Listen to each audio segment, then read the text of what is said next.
It's been a great year for the big four of thrash. Metallica came up with Death Magnetic. Slayer have got a new album coming out, it sounds good. Megadeth are recording a new album. And with me here I have Scott Ian of Anthrax, who are coming out with a new album in a couple of months' time. It's going to sound fantastic. Scott Ian, thanks for joining us on GetCloser.com. Oh, cool. Well, I just heard a couple of the new tracks, and I've got some of my notes here. And the first thing I've written about this track called Earth on Hell is Shredderama, Blast Beats, what the fuck? I like that review. That's a good review. It's perfect for that song.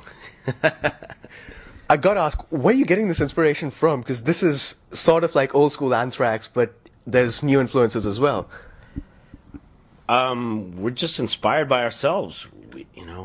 We've been making metal a long time, so it's just, it's fun for us to play. You start working on a riff and jamming on a riff, and that song, it just is what it is. We started. I remember like Charlie came in with that the main verse riff, and we just kind of went from there. And then when it came to having an intro, I think I was like, what if we just start with this crazy fucking blast beat thing?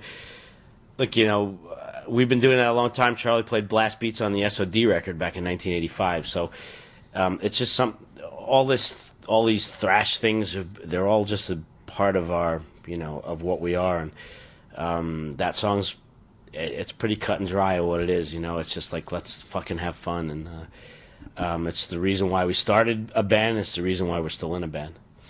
Who's been coming in with all these riffs? Because there's a wide variety of stuff there, and there's a lot of riffs. It really is a riffarama. So has it been a group effort? Sure. I mean, it always is a group effort because, once a record is done, I mean, sure, like I could probably sit there and pick out like who did what, but it really does become a band because the song wouldn't sound the way it sounds if it wasn't the five of us doing it. When it comes to the actual writing of it, yeah, I mean, Charlie and I, when it comes down to it, probably coming up with the most stuff, but it really is the band. It's not like we just write the songs and then just say, here's, it's all of us. Everyone's involved in the riff writing, the arranging, the melodies, the vocals. It really is a democracy, in that way. And I mean, that's the way it should be. You want people to be a part of something, you want everybody contributing. Otherwise, like, what's the point of being there?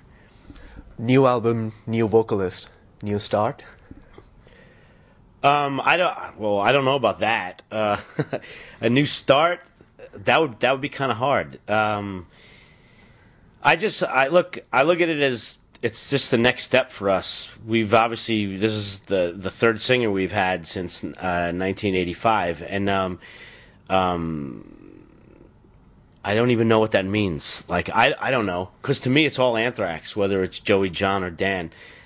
It's all Anthrax to me, and we've spent a long, long time making this record. 2 years of writing it, and we've been working on it since November of last year. So it's the longest we've ever spent making a record, and I guess maybe that just shows you how important it is to us. The fact that we just knew, like, this record has to be fucking great, and I really think it is. For the three people out there who haven't heard or seen Dan Nelson yet, he sounds like a mix of John Bush, Joey Belladonna, and himself, but in the nicest possible way. And I cannot stress that enough. Was that something that you were actually thinking of while you were writing this record, trying to keep the old, but bring in these new influences, have a fresh sound without straying too far from the Anthrax sound? We don't think about anything. We just write. It's something that, like, we don't have to consciously ever think about that kind of stuff, because we're a band. We just write. We are what we are. We write the kind of music that we write. We would have to consciously think about writing something different. Like, if we decided we wanted to write something that didn't sound like Anthrax, then we'd have to think like, well, if we wanted to write a song that sounded like this, how would we do it? But writing the stuff we write, we don't ever think about it. We just do it, and everyone does their part, and it sounds like Anthrax. And I don't know if that makes things easier or harder for us, but that, like I said, we don't ever sit down and say, let's write a song that sounds like this. Like, it just doesn't work that way. One of the standout songs which I heard for me was Bleed, which had this sort of stop-start riff, but really groovy and sort of a simple-minded bone crusher. Could you just tell us about where the song came from, how it came to be? Where did it come from? Good question. I don't know. I think Charlie had the groove maybe for that. We just started jamming on that main riff, like on that verse riff, just jamming on it and seeing where it would go. And it was kind of like it wasn't a typical arrangement for us, I think, but it was one of the songs that we kind of worked on for a long period of time. It wasn't one of those ones that was just done in 5 minutes and we knew that's the song.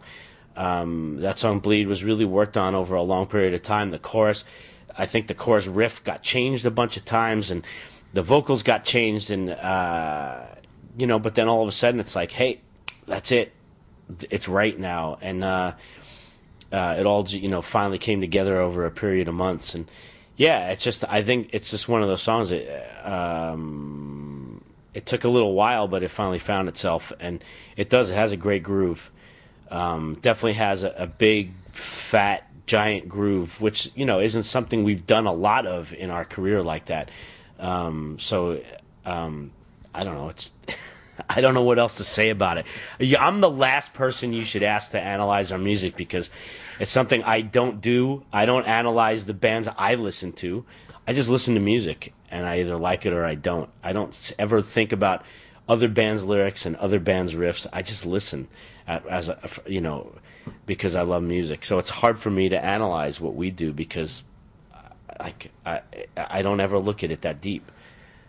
Lyrically, can you tell us what kind of themes we're looking at on this album? No. No, I can't. It's... No, I stopped answering that question a long time ago. You really gotta I don't know. For me to sit down and to explain that it would take 4 months, to explain to you from the initial idea of a song to where it ended up and how it got there. I have no idea really, other than the fact that it works the same every album. We come up with music and then the music starts telling me. It gives me ideas. The more I listen to it, I start literally listening to the riffs. I hear words, and from those words, hopefully that gives me the idea of what the song is supposed to be about. And that's where it starts. How it ends up, where it ends up, I have no fucking idea how I get there. Straight up luck. I don't know. It's been like that since I've been writing lyrics, since Spreading the Disease. I don't know how I'm able to do it. It just happens, and I just want people to listen to the songs and get what they get from it. I don't want to talk about. I hate talking about lyrics.